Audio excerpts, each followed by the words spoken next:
Good morning mga kasakses. Ayan, sa pag-usapan naman natin ang 10 rason bakit nagre-retire o umaalis sa trabaho ang isang government employee.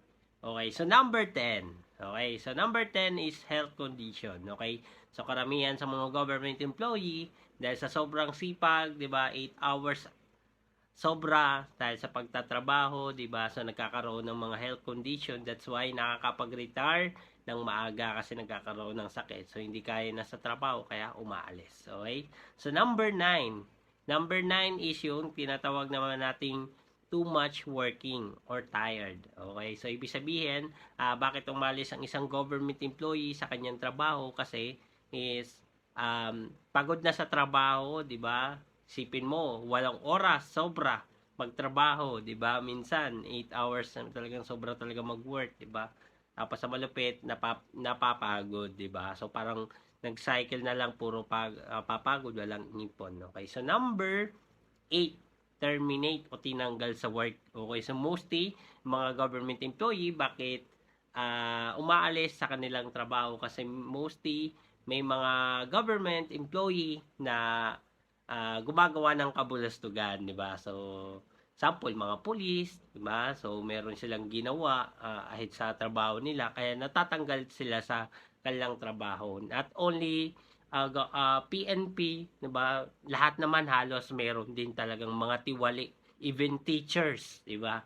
So, ganun siya. So, next naman natin is yung number 7. Okay, so number 7 is yung family issue. Okay, so mostly bakit nagre-retire ang isang government employee? Dahil syempre sa family problem. Okay, so may problema sa family.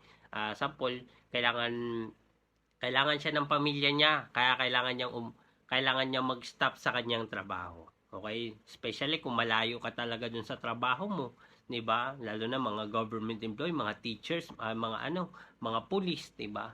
So ganun siya. So next naman natin is number 6 for life security. Okay? So mostly, bakit umaalis ang isang government employee? Kasi dahil sa life security. Sample, ang trabaho niya ay sobrang delikado, like mga government officials natin, like mga police, mga sundalo, 'di ba? So sample, nanganganib yung buhay nila, 'di ba, sa trabaho nila.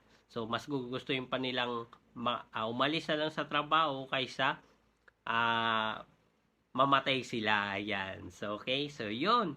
Yun yung 6 na, yun yung mga dahilan, syempre, na bakit umaalis sa trabaho ang isang government employee. Okay. So, see you for the next video sa part 2 natin sa ilan pa nating rason bakit umaalis ang isang government employee sa kanyang trabaho. So, yun lang. Maraming salamat sa panonood.